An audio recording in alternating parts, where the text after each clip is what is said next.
cantar el himno 238. Yo escucho, buen Jesús, himno número 238.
Himno número 28. Tu pueblo jubiloso. Himno número 28.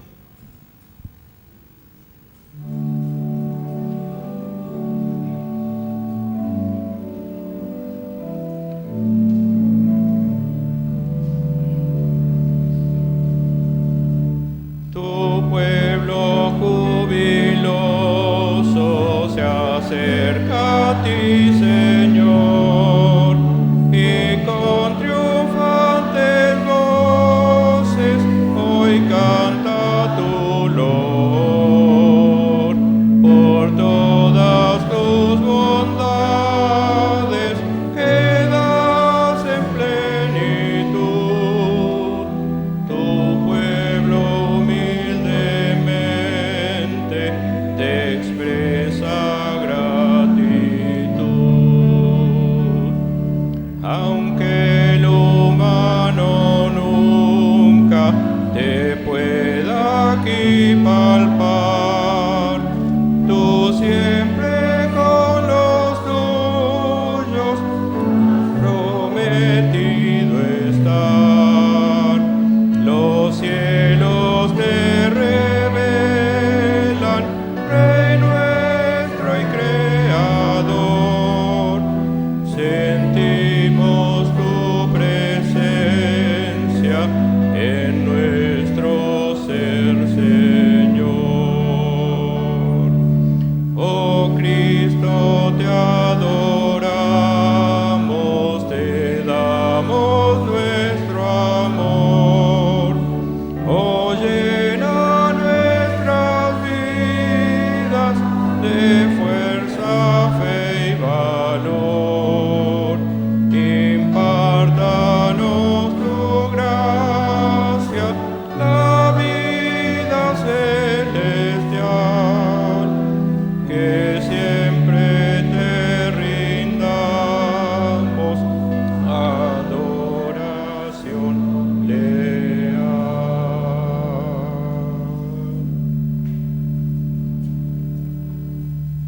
Nos ponemos de pie, por favor.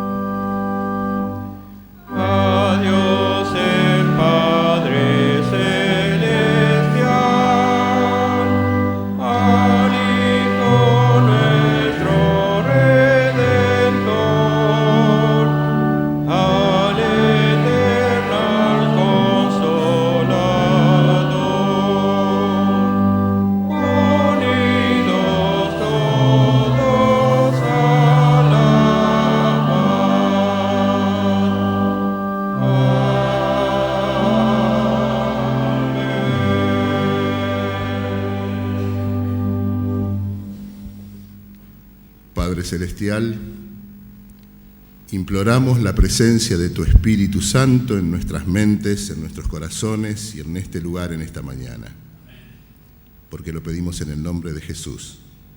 Amén.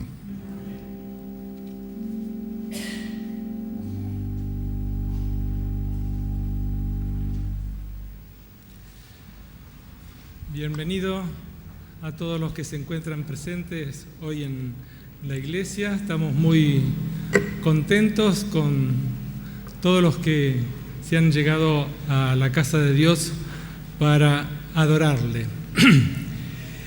Leo de la Biblia el Salmo 149, versículos 1 al 3. Alabado sea el Señor, canten al Señor una nueva canción. Canten sus alabanzas en la asamblea de los fieles, oh Israel, alégrate de tu Creador. Oh pueblo de Jerusalén, regocíjate de tu Rey. Alaba su nombre con danza y acompáñala con panderetas y arpas. Hoy vamos a adorar a Dios de diversas maneras, entre ellos va a ser también con la música. Quiero presentarles a quienes están participando hoy del culto desde aquí adelante. Tenemos como organista a Betty de Juste, como pianista a Patricia, y quien tendrá quien nos impartirá la palabra en esta mañana será Alberto Nobel, que fue miembro de Florida hace muchos años, que estuvo por Uruguay y que ahora está de vuelta trabajando en Granis y acompañando en los cursos para dejar de fumar y cursos de estrés muy activamente en nuestra iglesia. Y también parece que ha sido muy solicitado por otras iglesias para realizar estos cursos. Gerardo Tomasini será el que tendrá a cargo la primera oración, que es el tesorero de nuestra iglesia y también trabaja en la unión en el área de tesorería. Luego de los himnos habituales y demás de la Iglesia en Alabanza y demás, tenemos una parte musical especial hoy con el cuarteto Clave de Fe, que pasarán en su momento, y ellos van a entonarnos hoy un par de himnos, Oh buen Jesús y Junto al Señor. Seguimos ahora con Iglesia en Alabanza. Los invito a buscar el himno número 143. Digno eres tú, himno número 143.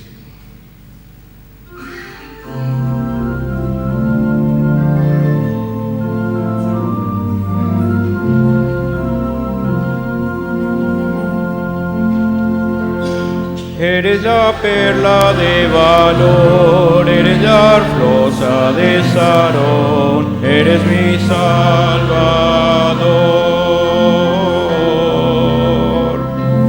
Eres la roca de poder, el manantial para mi sed, contigo venceré.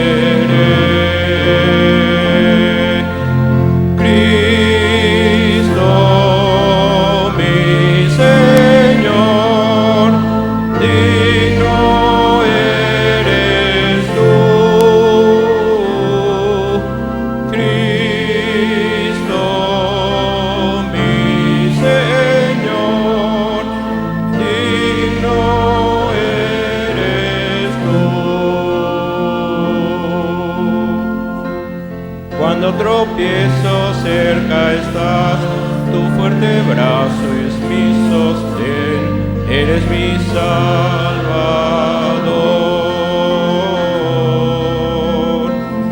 Cuando regreses triunfador, llévame salvo a tu mansión, contigo venceré. Cristo,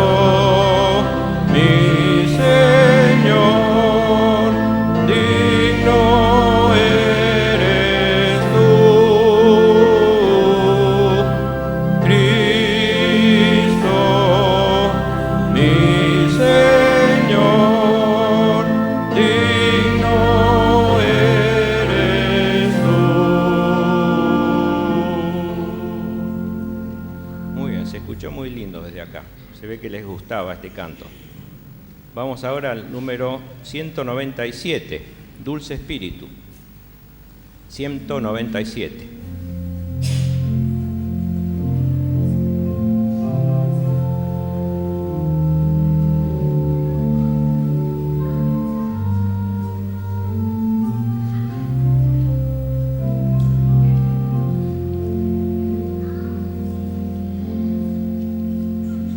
Hay un dulce espíritu aquí, y yo sé que es el espíritu de mi Señor. Tiene rostros, veo gozo y paz, y yo sé está presente el Señor.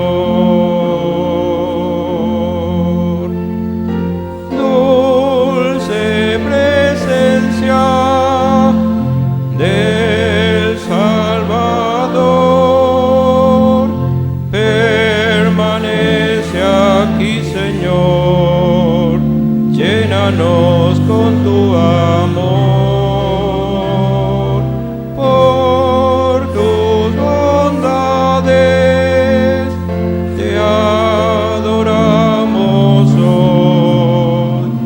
Al salir de aquí con nueva vida en ti, llevemos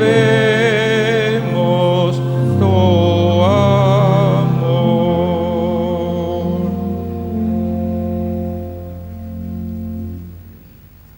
Ahora vamos a cantar de pie el número 379. Himno número 379. Habla, Señor, a mi alma. Por favor.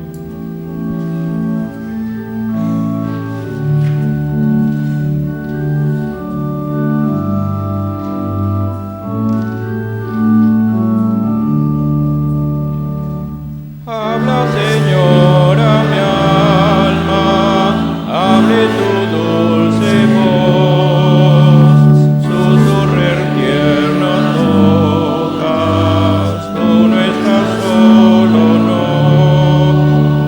Mi corazón prepara, presto a escuchar tu ley, canciones mi alma llenen de gratitud y fe. Háblame en dulces notas, háblame con amor, ya la victoria es tuya, no tengas más temor. Háblame cada día, hable tu tierna voz, susurra en mis oídos,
nuestro amoroso Padre, gracias porque tú hablas a nuestro corazón como hemos cantado y nos dices tú no estás solo.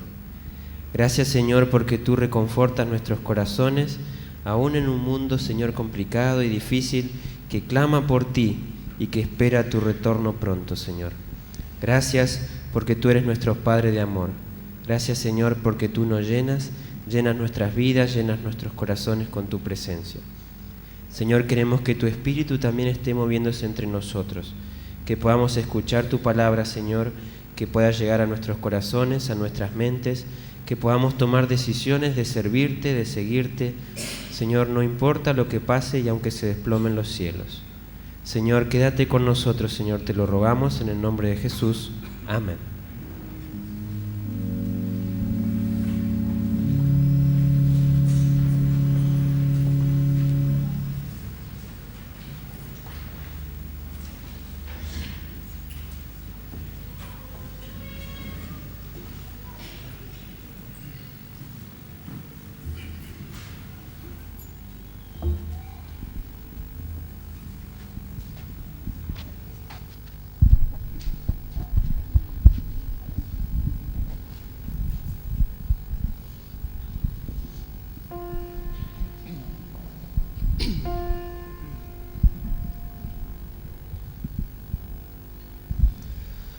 Oh, buen Jesús, escucha nuestra voz, tú que vigilas desde el cielo azul, contigo lleva nuestra petición. No hay dolor, ni esconde nunca el sol, hasta que rompa el nuevo amanecer. Oh, buen Jesús de amor, danos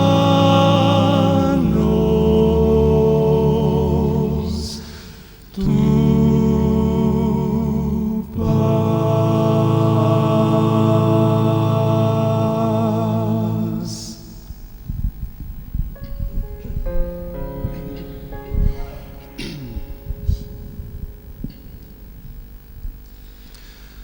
Junto al Señor,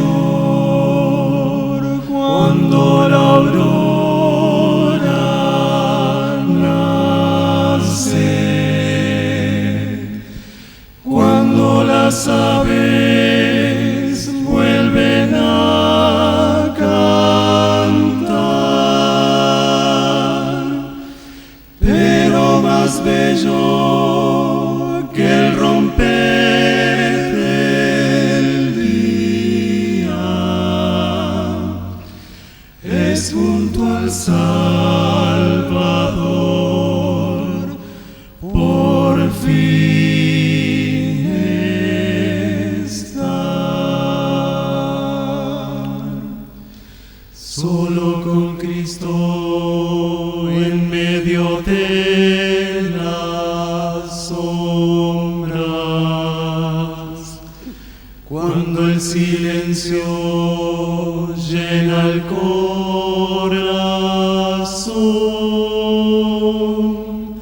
solo contigo dulcemente me hablas, todo mi ser te rinde adoración.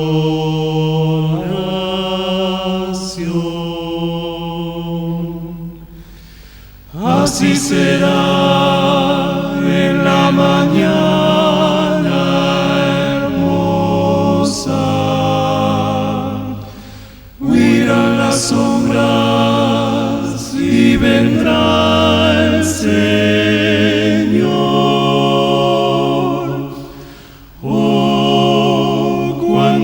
glorioso ha de ser el día en que por fin habrá perfecto amor.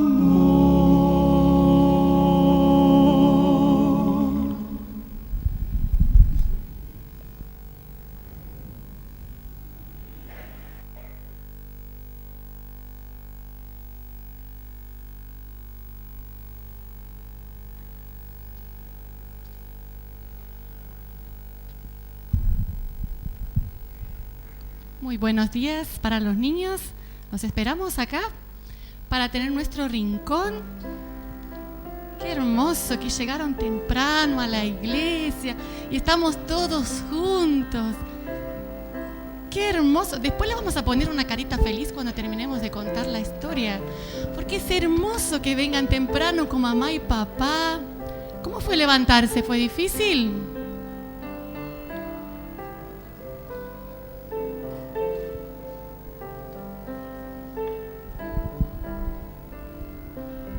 Así que los queremos felicitar mucho a ustedes y a sus papás por traerlos temprano.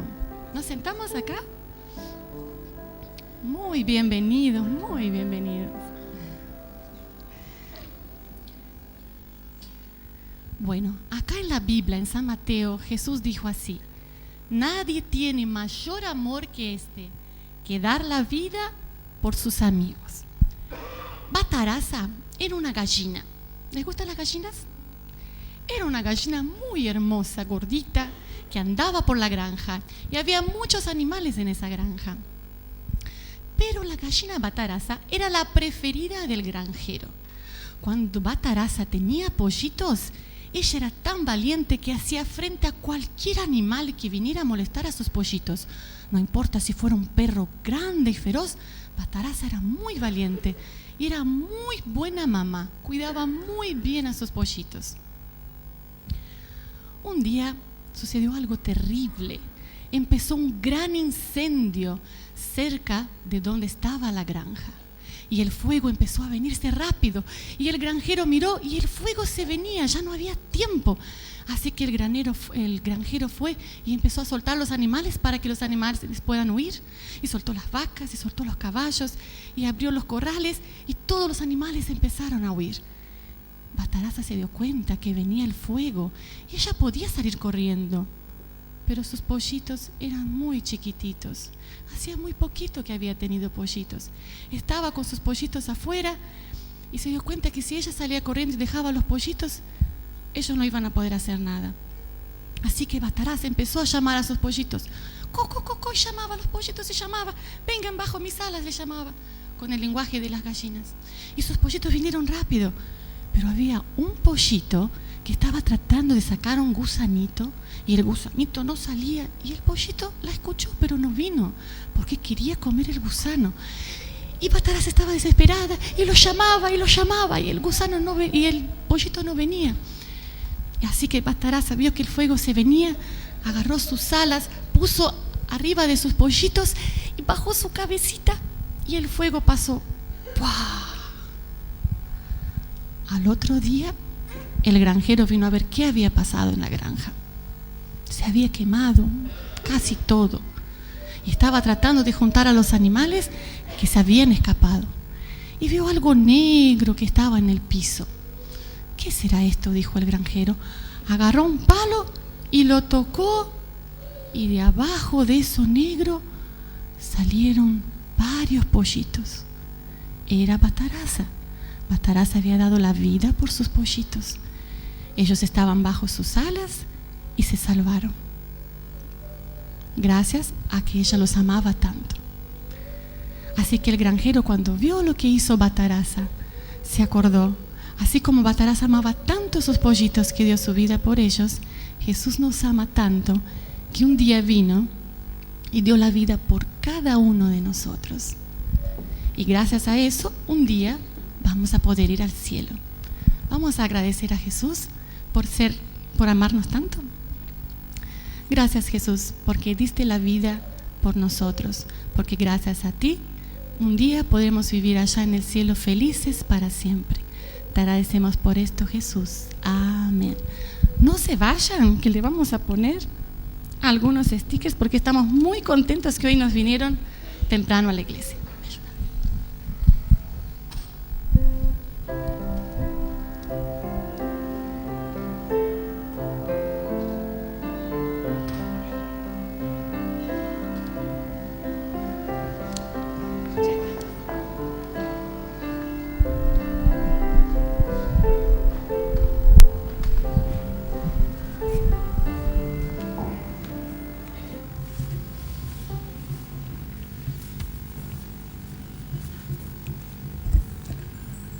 Parece que fuera ayer,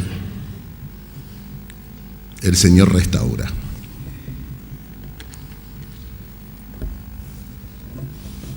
Durante esta semana, mientras estábamos preparando el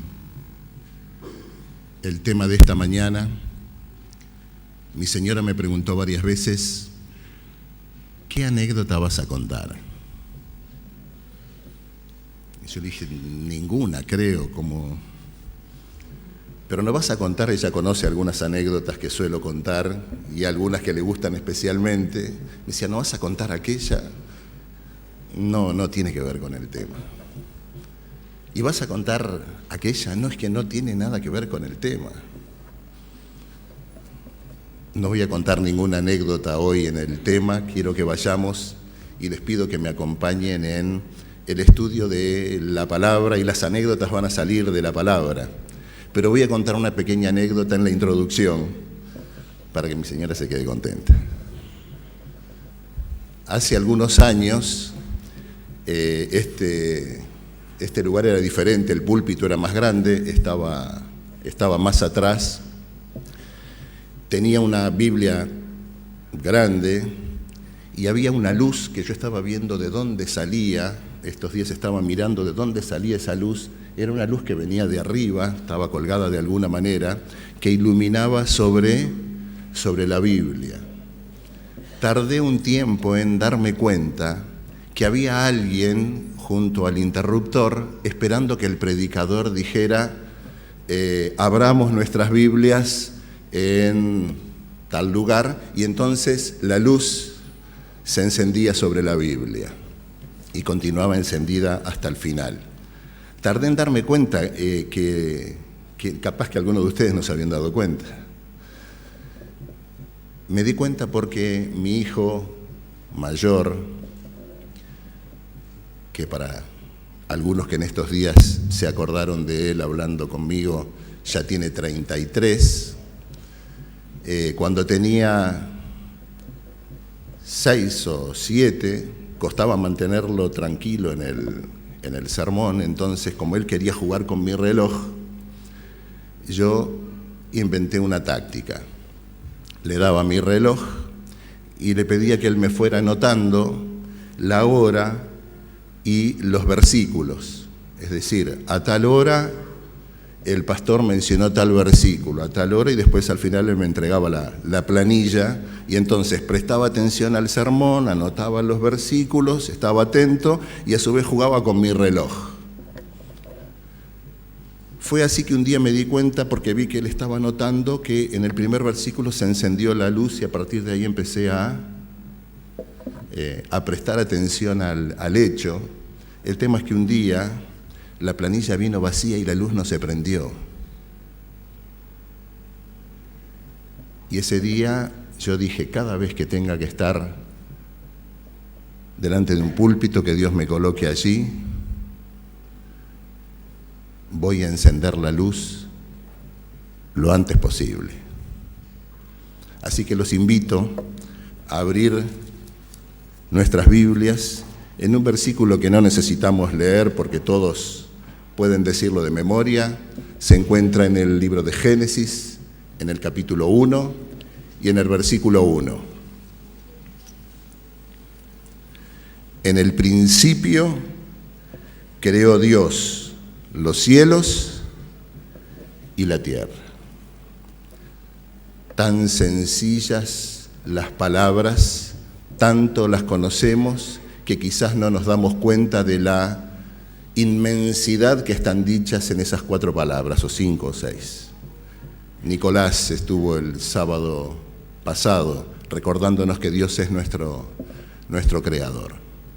Ese es uno de los temas principales de la Biblia. Hay 3 temas que podríamos resumir en 3 palabras, que son el eje, la estructura de todo el mensaje que Dios quiere compartir con nosotros y con la humanidad en todas las épocas a través de su palabra. El primer punto clave o tema es: Dios es nuestro Creador. Pero ustedes saben que no nos creó como algo más. Dicen los versículos que siguen en el Génesis que cuando Dios quiso crear a los peces, le dio una orden al mar. Dice: dijo Dios a las aguas, produzcan peces. Dice también allí que cuando Dios quiso crear animales, le dio una orden a la tierra. Dijo: produzca la tierra animales. Pero cuando creó al hombre, Dios no le ordenó ni al agua, ni al cielo, ni a la tierra. Dios habló consigo mismo y dijo: hagamos al hombre como nosotros. Una persona con quien podamos tener un diálogo, una persona con quien podamos establecer una relación de amor, una persona que pueda entendernos, una persona que piense, una persona libre.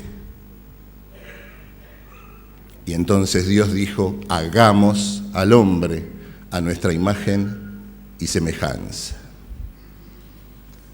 Ese es el primer tema que corre a través de todas las Escrituras. Dios es nuestro Creador y Él siempre se lo está recordando a Israel y a sus hijos. Yo soy vuestro Creador. Si pasamos a Génesis 3, nos vamos a encontrar con el segundo tema que recorre todas las Escrituras. Capítulo 3, vamos a leer los versículos 6, 7, 8. Ustedes saben cuál es el momento.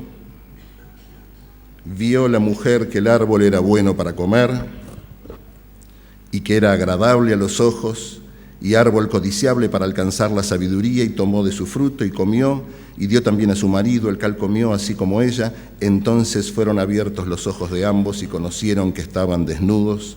Entonces cosieron hojas de higuera y se hicieron delantales, y oyeron la voz de Jehová que se paseaba en el huerto al aire del día, y el hombre y su mujer se escondieron de la presencia de Jehová Dios entre los árboles del huerto. Ustedes recuerdan ese momento. Ese momento nos introduce al segundo tema que recorre todas las Escrituras. Y la palabra clave es conflicto, pleito.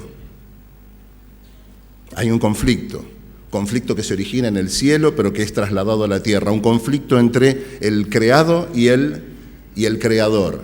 Un pleito. Y donde hay pleito, hay juicio. Y en el Edén hubo un juicio. ¿Sabían que hubo un juicio? Vamos a leer los versículos los que siguen. Mas Jehová llamó al hombre en el versículo 9 y le dijo: ¿dónde estás tú? Y él respondió: oí tu voz en el huerto y tuve miedo porque estaba desnudo y me escondí. Y Dios le dijo: ¿quién te enseñó que estabas desnudo? ¿Has comido del árbol que yo te mandé que no comieses? Y el hombre respondió: la mujer que me diste por compañera, me dio del árbol y yo comí. Entonces Jehová dijo a la mujer, ¿qué es lo que has hecho? Y la mujer dijo, la serpiente. Casi como que podríamos agregar que tú creaste. Me engañó y comí. Y la serpiente antes había hablado con Adán y con Eva, les había dicho que Dios era mentiroso. ¿Quién es juzgado en Génesis 3? ¿Quién es puesto en tela de juicio? ¿Con quién es el pleito? ¿Quién está siendo acusado? Dios fue puesto en tela de juicio. Dios es acusado. El carácter de nuestro Padre ha sido puesto en duda y bajo acusación. Hay un conflicto, un pleito, un juicio que recorre todas las Escrituras. Y ese es el segundo gran tema de las Escrituras. Hubo un Dios que creó perfectamente, hay un pleito, un juicio que se instaura, y esto da lugar al tercer gran tema de las Escrituras. Y vamos a leer en Génesis 3, el versículo 15, donde Dios, hablándole a la serpiente, dice, pondré enemistad entre ti y la mujer, entre tu simiente y la simiente suya, ésta te herirá en la cabeza y tú le herirás en el calcañar. Todos conocemos esta primera profecía de las Escrituras, pero que es la base de algo que sucederá después y que Dios llama pacto. Ese es el tercer gran tema de las Escrituras. Dios es creador, está planteado un pleito y hay un pacto. Dios puso aquí en Génesis 3:15 las bases de ese pacto. También conocemos ese pacto como la alianza. Ustedes saben lo que es un pacto, un acuerdo. Un acuerdo que Dios hace vez tras vez. Pero esta es la base del pacto y tenemos que prestar atención. Dice que la serpiente va a ser finalmente destruida, que su cabeza va a ser aplastada por la simiente, la descendencia de la mujer. Y ese es el tema que recorre las Escrituras. Ese es el eje del mensaje de las Escrituras, el pacto de Dios con sus hijos. Por eso llamamos a los primeros 39 libros de la Biblia, los llamamos el Antiguo Pacto. El Testamento es el pacto, el Antiguo Pacto. Y a los 27 que siguen los llamamos el Nuevo Pacto, el Nuevo Testamento. El Testamento es un pacto es un testamento. Es más, la palabra que se utiliza en los idiomas originales, sobre todo en el griego, es la misma que se traduce como testamento, tal como entendemos nosotros judicialmente el término ahora. Por eso quizás los traductores utilizaron la palabra testamento y no pacto, pero hay Biblias que dicen el Antiguo Pacto y el Nuevo Pacto, que es un solo pacto, solo que uno es en promesa por lo que va a suceder y otro es a partir de lo que ya sucedió, pero es uno solo y el mismo pacto. Pacto es la palabra que recorre las Escrituras. ¿Y cuál es ese pacto? El pacto es que la simiente va a destruir a la serpiente. Adán y Eva en el Edén deben haber tenido dificultades, interpreto yo, para entender la palabra muerte, hasta que la vieron. Quizás recién cuando vieron la muerte, entendieron de qué hablaban Dios y la serpiente. ¿Hubo muerte esa mañana o esa tarde en Edén? Dios había dicho que iba a haber muerte, la serpiente dijo que no iba a haber muerte, Adán y Eva siguieron viviendo, pero dice el registro del Génesis que Dios sacó esos delantales de hojas de higuera. El hombre siempre trata de cubrirse con lo que puede. La hoja de higuera es nuestro intento de cubrirnos por nosotros mismos de la manera en la que podemos, pero Dios sustituyó las hojas de higuera con las pieles de un cordero. Hubo muerte esa mañana o esa tarde en el Edén. Un cordero murió. Y ese mensaje, el del cordero que murió, atraviesa todas las escrituras. Pero las atraviesa de maneras que quizás no pensamos. Por ejemplo, los invito a leer en Génesis, el capítulo 9 y el versículo 1.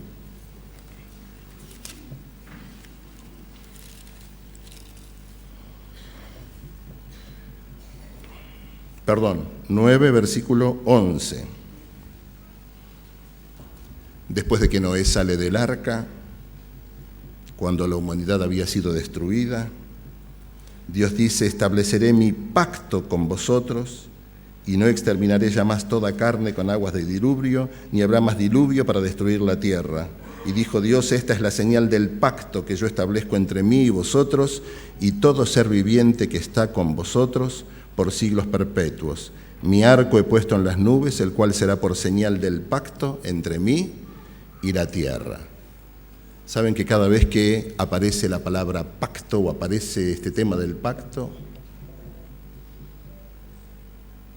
A ver, cuando pensamos en un pacto, pensamos en dos personas que se ponen de acuerdo. Pero cada vez que Dios habla del pacto, habla de un pacto unilateral. Aquí no dice que el pacto implica que Noé haga algo. Dice que Dios hace un pacto. Este es un pacto unilateral, es una promesa de Dios, exclusivamente de Dios.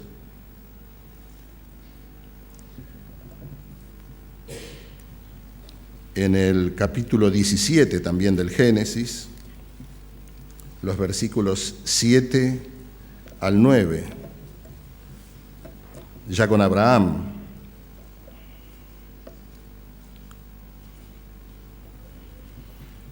Y estableceré mi pacto entre mí y ti y tu descendencia después de ti en sus generaciones, por pacto perpetuo, para ser tu Dios y el de tu descendencia después de ti, y te daré a ti y a tu descendencia después de ti la tierra en que moras, toda la tierra de Canaán en heredad perpetua, y seré el Dios de ellos. Y después, en el versículo 22, el pacto es más específico. En el capítulo 22, los versículos 15 en adelante. Y llamó el ángel de Jehová a Abraham segunda vez desde el cielo y dijo: por mí mismo he jurado, dice Jehová, que por cuanto has hecho esto y no me has rehusado tu hijo, tu único hijo, de cierto te bendeciré y multiplicaré tu descendencia como las estrellas del cielo y como la arena que está a la orilla del mar, y tu descendencia poseerá las puertas de sus enemigos. En tu simiente serán benditas todas las naciones de la tierra. Sabemos que San Pablo nos señala el hecho de que no habla allí de las simientes, sino de la simiente en singular. Por eso se está refiriendo a una simiente, la misma simiente de la mujer a la que se había referido Jehová en el Edén. Pero les pido que me acompañen en este concepto. Dios promete algo en el Edén. Adán tiene hijos e hijas, la tierra se llena de gente, viene un diluvio y quedan solo 8 personas. Y esas 8 personas Dios vuelve a hacerles el pacto. Dios hace el pacto de nuevo con Noé, pero Noé tiene 3 hijos y ellos se multiplican y crecen y la tierra comienza a llenarse nuevamente. ¿Por dónde vendrá la promesa? ¿Por dónde va a venir la simiente? Dios toma a Abraham y le dice: el pacto es contigo, y le señala a la humanidad: la simiente prometida va a venir por la simiente de Abraham. Dios hace luego un pacto con Isaac. Ustedes pueden leerlo después, cuando Dios le dice a Abraham que será no de Ismael, como pensaba Abraham, sino de Isaac, su hijo, por donde continuará la línea del pacto. Después hace un pacto con Jacob. Después restablece el pacto con Judá a través de la profecía que da Jacob, porque señala que de todos los hijos de Jacob es por Judá por donde viene el pacto. Y pasan 700 años en la historia de Israel sin que Jehová vuelva a nombrar su pacto, hasta que nos encontramos con el rey David, quien, vamos a leer en Primera de Crónicas 17,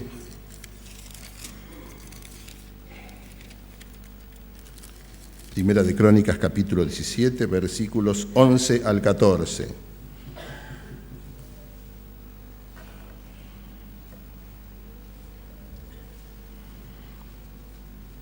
Y cuando tus días sean cumplidos para irte con tus padres, levantaré descendencia después de ti a uno de entre tus hijos y afirmaré su reino. Él me edificará casa y yo confirmaré su trono eternamente. Yo le seré por padre y él me será por hijo, y no quitaré de él mi misericordia como la quité de aquel que fue antes de ti, sino que lo confirmaré en mi casa y en mi reino eternamente, y su trono será firme para siempre. Dios le promete a David que la simiente prometida vendría de su descendencia.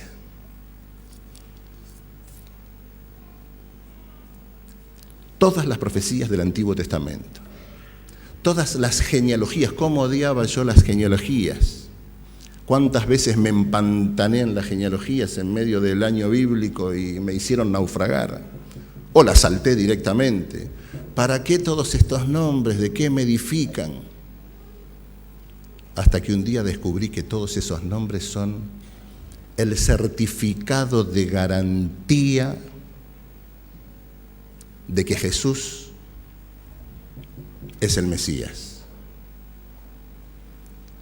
Y hay una línea interrumpida. Los israelitas perdieron de todo, hasta la vergüenza, pero por alguna extraña razón nunca dejaron de llevar el registro de las genealogías, y lo que nos permite hacer una conexión directa entre Adán y Jesús sin solución de continuidad. Son el certificado de garantía que está en el Antiguo Testamento de que ese hombre que nació en Belén es el Hijo de Dios que cumple con las profecías. Pero después están las profecías que nos dicen cuándo, que nos dicen dónde, que nos dicen cómo. Todas las escrituras apuntan a Él, a un tiempo, a una época, a un lugar, a una persona, a un pacto que Dios había hecho con la humanidad. Por eso es que llegamos a Lucas, San Lucas, el capítulo 1.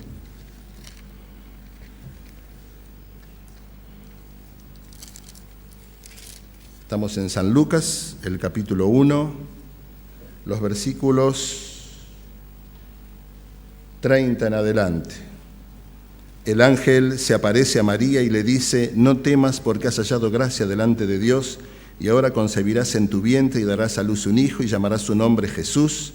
Este será grande y será llamado Hijo del Altísimo, y el Señor Dios le dará el trono de David su padre, y reinará sobre la casa de Jacob para siempre, y su reino no tendrá fin. ¿Qué dice el evangelista? Que Jesús estaba cumpliendo la promesa hecha a David. Él estaba recibiendo el reino de David su padre, y él estaba cumpliendo la promesa de reinar para siempre. A ver, vuelvo un segundito al Antiguo Testamento. Un cordero en el Edén, un cordero en el monte Moria con Abraham, un cordero todos los días en el santuario.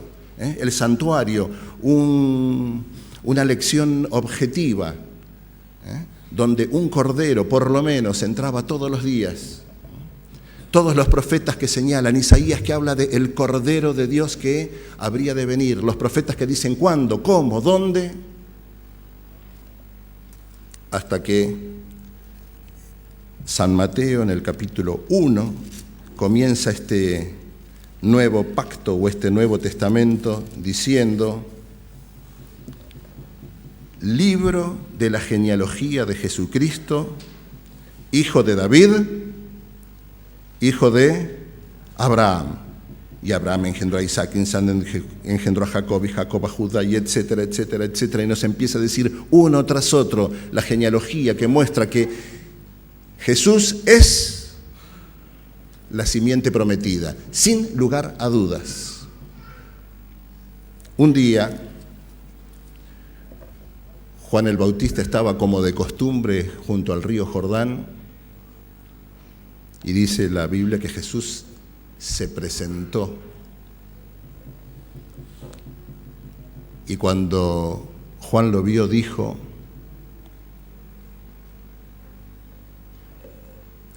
este es el Cordero de Dios,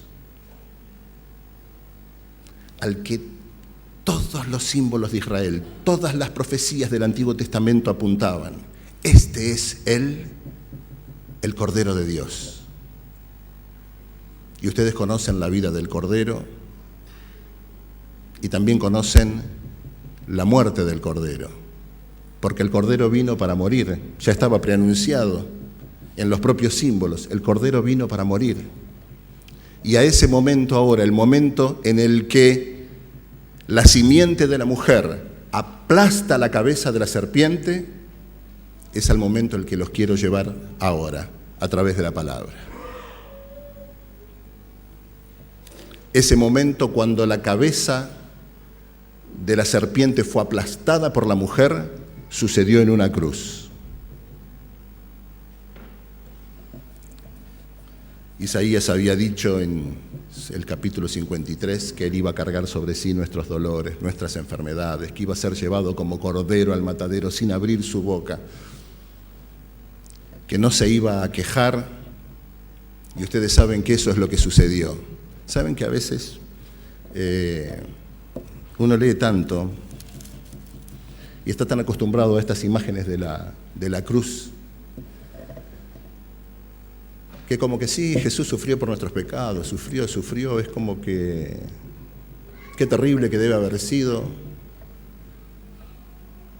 Yo realmente tomé conciencia de cuán duro fue, cuán difícil fue el día que me puse a tratar de entender la oración de Jesús en el Getsemaní.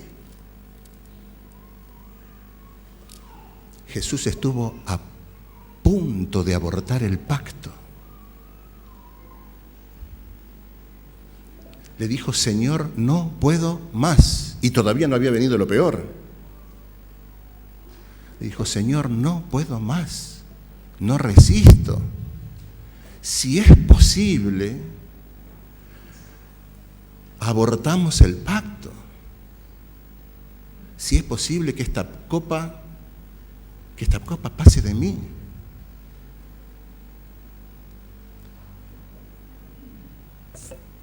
Tiene que haber sido tremenda la carga y el sufrimiento, y todavía no había venido lo peor.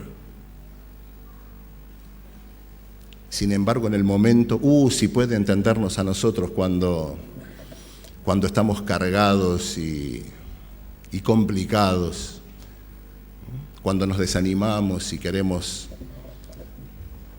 deshacer nuestra parte del pacto, si nos entenderá, si sabe lo que es estar a punto de, pero terminó diciendo: pero que no se haga lo que yo quiero, sino lo que tú. Y al decir eso, se estaba preparando para estar en apenas una noche ante Anás, ante Caifás, ante Herodes, de vuelta ante Caifás, ante Pilato, yendo de aquí para allá, en todos lados burlándose de él, golpeándolo, sin comer. Quizás la única comida que había tenido era la cena que había tenido con los discípulos en el aposento alto, sin comer ni beber, siendo castigado, burlado. Bueno, por lo menos tenía el apoyo de sus amigos. Sus amigos escaparon de miedo. Judas, uno de los que había estado con él 3 años y medio, lo vendió.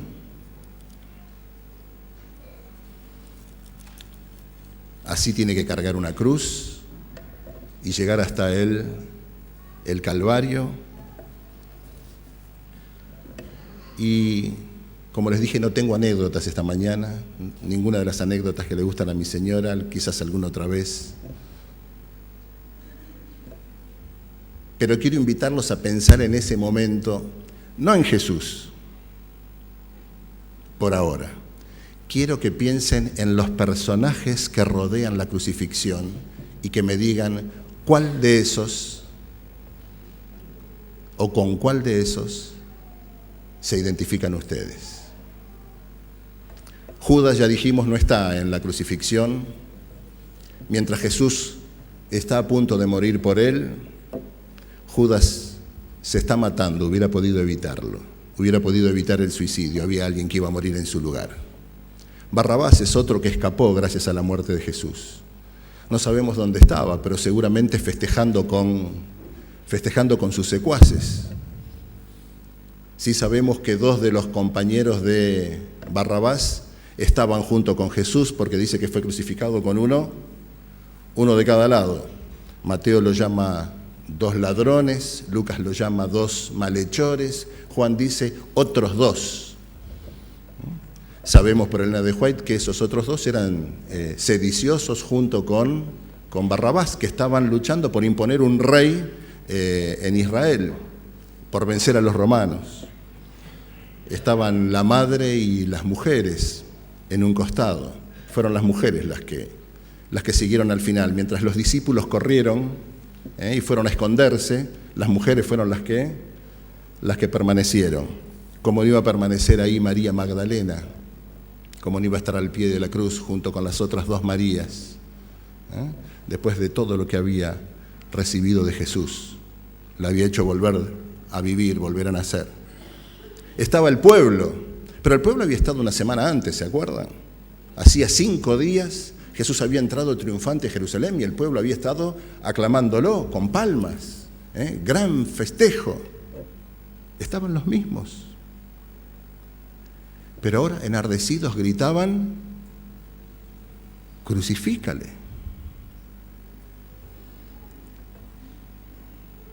Estaban los soldados romanos cumpliendo con su tarea. Estaban los sacerdotes, estaban los fariseos. Pero dice la Biblia que se estaban burlando, le sacaban la lengua y le decían: si eres el Hijo de Dios, desciende de la cruz. Si eres el Hijo de Dios, si eres el Hijo de Dios, lo decían los fariseos, dice San Juan. Pero esa frase me suena a otro autor. Si eres el Hijo de Dios, convierte las piedras en pan. Si eres el Hijo de Dios, tírate desde un... Si eres el Hijo de Dios, desciende de la cruz. Inspirados por las fuerzas del mal, los sacerdotes le decían: si eres el Hijo de Dios, qué tentación. Jesús hubiera podido hacer descender un rayo, bajarse de la cruz y decirles que él podía. Pero no fue su actitud durante toda su vida. A otro salvó y a sí mismo no se puede salvar. Claro, tenían razón. Tenían razón. No podía salvarse a sí mismo y salvarnos también a nosotros, y él vino para salvarnos a nosotros. Por eso a sí mismo no se podía salvar, aunque todos se burlaran de él.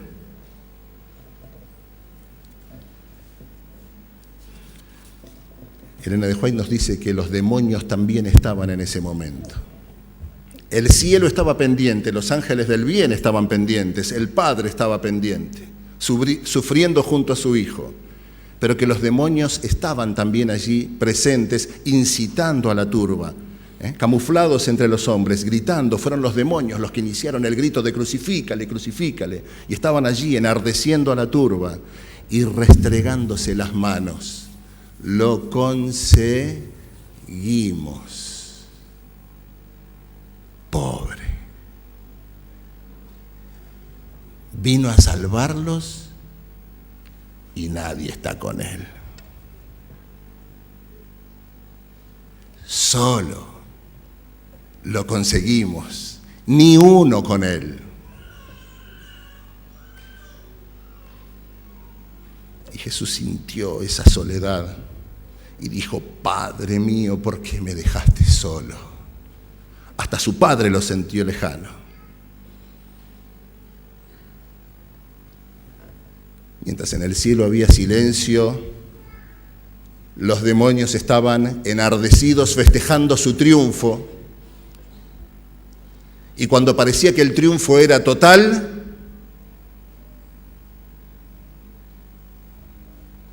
alguien habló.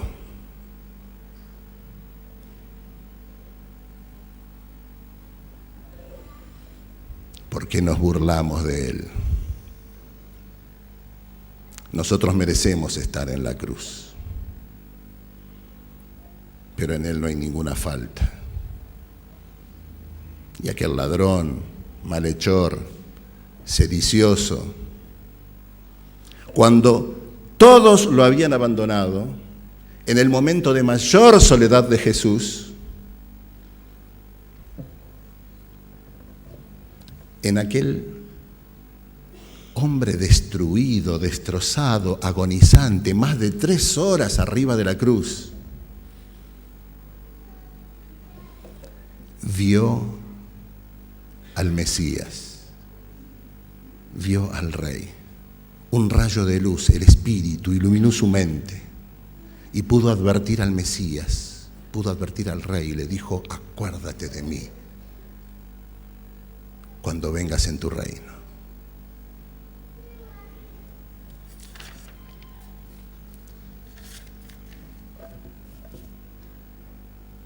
Qué caricia para Jesús. La mayor caricia que recibió Jesús, la única quizás en ese momento, fue la de un ladrón, de un malhechor. En el momento en el que estaba cumpliendo con el pacto que Dios había hecho con la humanidad, un hombre nos mostró, hasta el día de hoy nos muestra, el camino de entrar en el reino de los cielos. ¿Te das cuenta de lo que él dijo?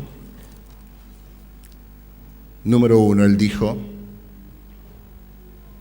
soy indigno. Porque hablando con el otro malhechor le dijo: nosotros merecemos esto,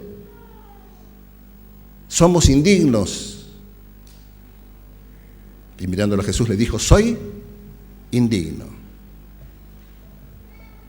Después dijo: no hay ninguna falta en él. Dijo: tú eres digno.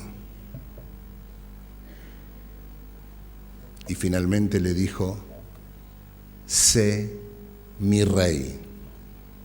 Ese hombre que había estado luchando por imponer un rey judío sobre el imperio romano, en ese momento, iluminado por el Espíritu de Dios, vio al Rey de Reyes y le dijo: sé mi rey.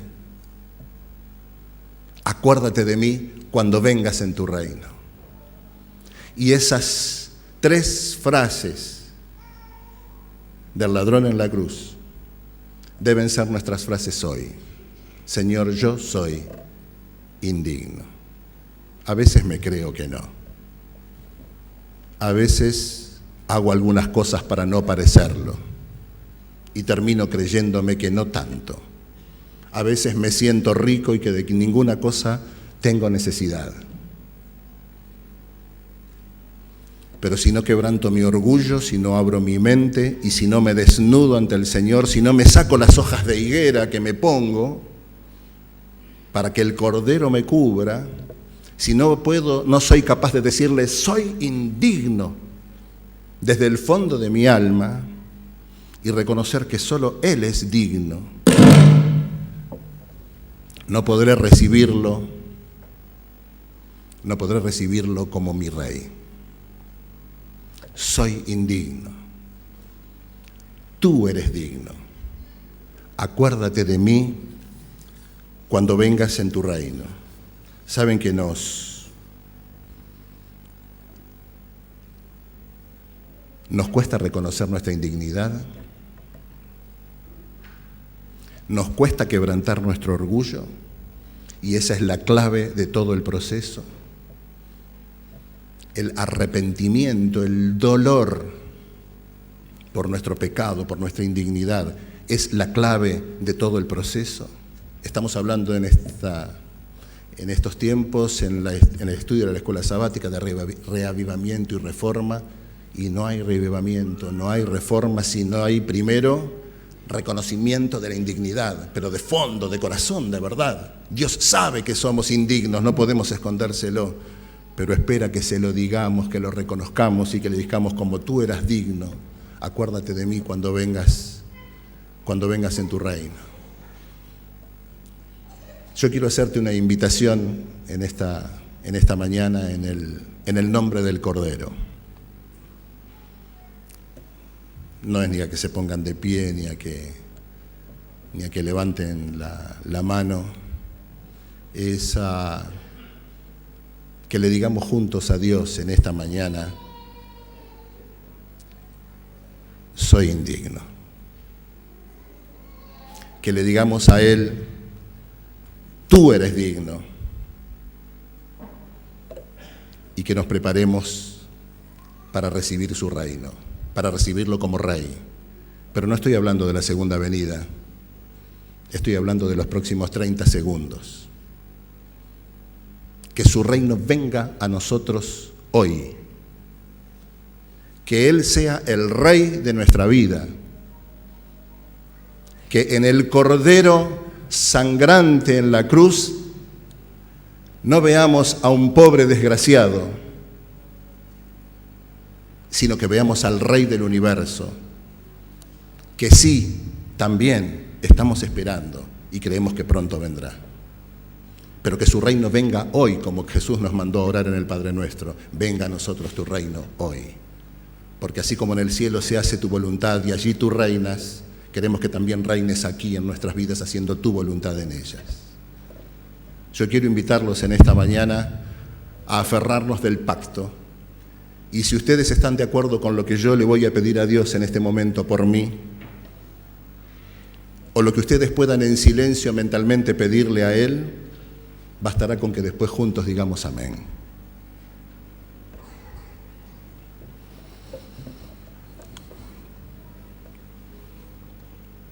Padre Celestial, gracias por el Cordero. Gracias por el pacto. Gracias por tu amor. Señor, soy indigno y tú lo sabes y a ti no te puedo mentir. Tú conoces los pensamientos, conoces lo íntimo del corazón, estás siempre, nos ves, sabes lo que hacemos aunque los demás no nos vean. Tú sabes que soy indigno.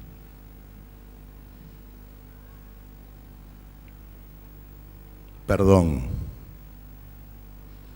Perdón por mi orgullo, por mi vanidad.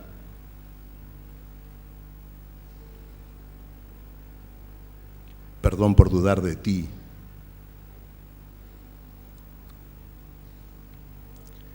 Pero tú eres digno.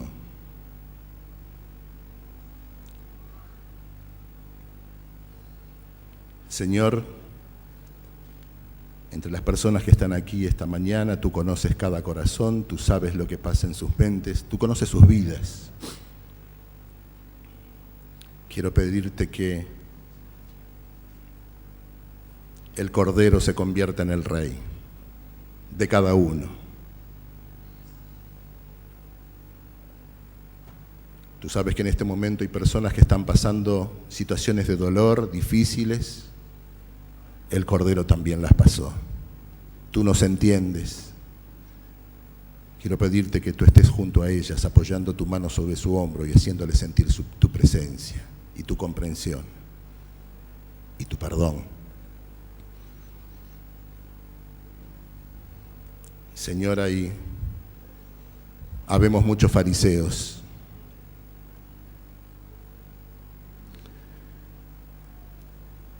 Queremos que nos transformes. Quizás nos sentimos un poco ricos por las cosas que tú nos has dado, Pero no queremos ser como los fariseos que le sacaban la lengua a Jesús en la cruz, sino como José de Arimatea y como Nicodemo, que fueron a bajar su cuerpo.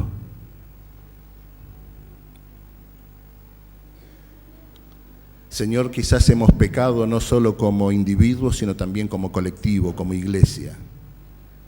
A lo mejor hemos priorizado nuestros planes, nuestras ideas y nuestras actividades sobre ti, y ahora, Señor, quiero pedirte que tú reines también sobre esta iglesia y que ilumines a su pastor y a los ancianos y a sus dirigentes y a cada uno de nosotros, para que podamos entender cuáles son tus planes para nosotros y podamos seguirlos con humildad. Señor, somos indignos, tú eres digno. Ven a reinar sobre nuestras vidas y acuérdate de nosotros cuando vengas en tu reino. Amén.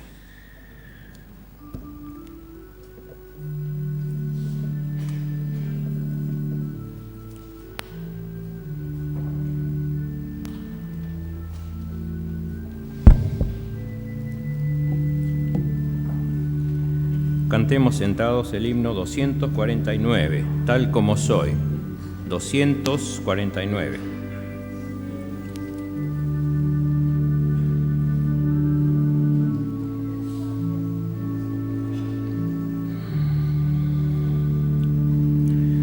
Tal como soy de pecador, sin otra fianza que tu amor, a tu llamado vengo a ti, Cordero de Dios, heme aquí. Tal como soy, buscando paz en mi desgracia y mal tenaz, combate rudo siento en mi, Cordero de Dios, heme aquí. Tal como soy con mi maldad, miseria, pena y ceguedad, pues hay remedio pleno en ti, Cordero de Dios, heme aquí.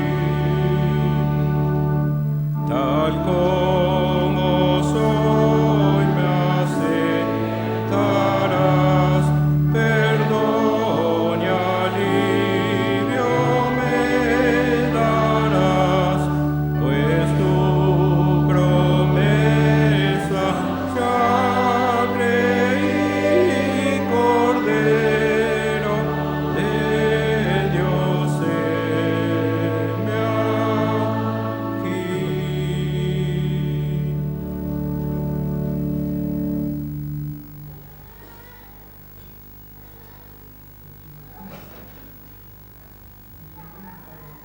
Al Rey mediante las ofrendas. Oremos.